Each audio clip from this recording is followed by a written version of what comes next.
నమస్కారం బాలు టీవీకి స్వాగతం। తెలంగాణ సర్పంచుల సంఘం జాయింట్ యాక్షన్ కమిటీ సభ్యులతో రాష్ట్ర అధ్యక్షుడు సిర్వి యాదయ్య గౌడ్ ఆధ్వర్యంలో తెలంగాణ రాష్ట్ర అవినీతి నిరోధక శాఖ ఏసీబీ స్టేట్ ఫైనాన్స్ కమిషనర్ ఆఫీసులో జరుగుతున్న అక్రమాలపై ఫిర్యాదు చేయడం జరిగింది। విచారణ జరపడం గురించి సర్పంచుల సంఘం జేఏసీ రాష్ట్ర అధ్యక్షుడు యాదయ్య గౌడ్, ప్రధాన కార్యదర్శి రాంపాక నాగయ్య, కె శంకర్ మాట్లాడుతూ తెలంగాణ రాష్ట్ర ఆర్థిక శాఖ ప్రిన్సిపల్ సెక్రటరీ రామకృష్ణరావు ఆఫీసులో అధికారులు పెండింగ్ బిల్లులు చెల్లించాలంటే 9% నుంచి 12% వరకు అధిక కమిషన్ డబ్బులు తీసుకుని బిల్లులు చెల్లిస్తున్నారని కాంట్రాక్టర్లు చెబుతున్నారు। ఈ విషయం మన రాష్ట్ర ఎంపీలు, ఎమ్మెల్యేలు, ఇతర ప్రజా ప్రతినిధులు అనేక ఆరోపణలు చేస్తున్నారు। మా సర్పంచులు కమిషన్లు చెల్లించే పరిస్థితిలో లేనందుకే మా బిల్లు ఇవ్వడం లేదు, కావున కమిషన్లు వసూలు చేసే వారిపైన చర్యలు తీసుకుని మా సర్పంచుల ఎస్డీఎఫ్ మన ఊరు మనబడి చెక్కులు జనరేషన్ అవ్వాలని ప్రభుత్వం చెల్లించే విధంగా చూడాలని కోరారు। ఈ రోజు తెలంగాణ అవినీతి నిరోధక శాఖ డీజీ గారికి వినతిపత్రం అందజేసినాం।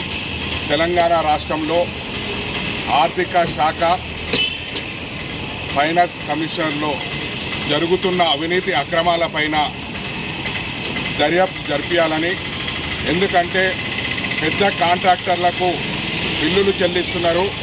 మా గ్రామ పంచాయతీల్లో పనిచేసిన సర్పంచులు ఎస్డీఎఫ్ చెక్కులు జనరేషన్ అయి ఉన్నాయి।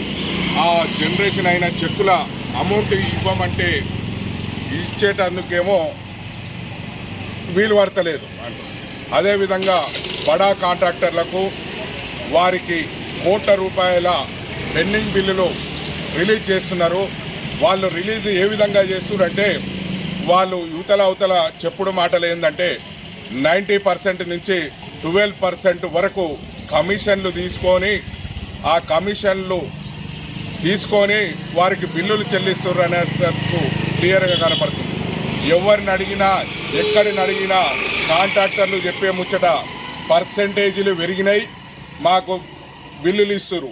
మేము సర్పంచులం 2 లక్షల నుంచి 5 లక్షలు, 10 లక్షలు, 15 లక్షలు ఉన్న సర్పంచులు పర్సెంటేజీలు చెల్లించలేరనే నెపంతోనే మాకు బిల్లులు రిలీజ్ చేస్తలేరన్నట్టు కనపడుతుంది।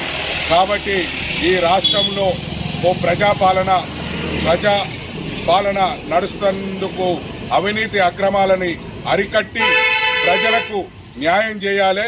మా సర్పంచుల పెండింగ్ ఉన్న ఎస్డీఎఫ్ చెక్కుల రూపాయలు కూడా వెంబటే విడుదల చేయాలని ఆర్థిక శాఖ మంత్రివర్యులను బట్టి విక్రమార్కని కోరుతున్నాం। అదేవిధంగా మేము ఆ శాఖలో జరుగుతున్న principal secretary, assistant secretary, PA నుంచి వారు మాకు బిల్లులు చెల్లించాలి, బాకీ పోతే మమ్మల్ని హీనంగా ఒక ఎటకారంగా మాట్లాడు, అది బిల్లులు ఇక్కడ ఇవ్వరు వేరే కాడ ఇస్తారు అని చెప్పడం జరుగుతుంది। వారు అదే కాంట్రాక్టర్లు పెద్ద కాంట్రాక్టర్లతో మంచిగా మమేకమై వాళ్ళకేమో బిల్లులు రిలీజ్ చేస్తున్నారు। మా సర్పంచుల పెండింగ్ ఎస్డీఎఫ్ కానీ, మన ఊరు మన బడి కానీ చెక్కులు జనరేషన్ అయినాయి, వారికి విడుదల చేయకపోవడంతో అనేక మంది సర్పంచుల కుటుంబాలు చిన్నాభిన్నమవుతున్నాయి, ఆత్మహత్యలు చేసుకుర్రు। అదేవిధంగా కొంతమంది సర్పంచులు చనిపోయినారు।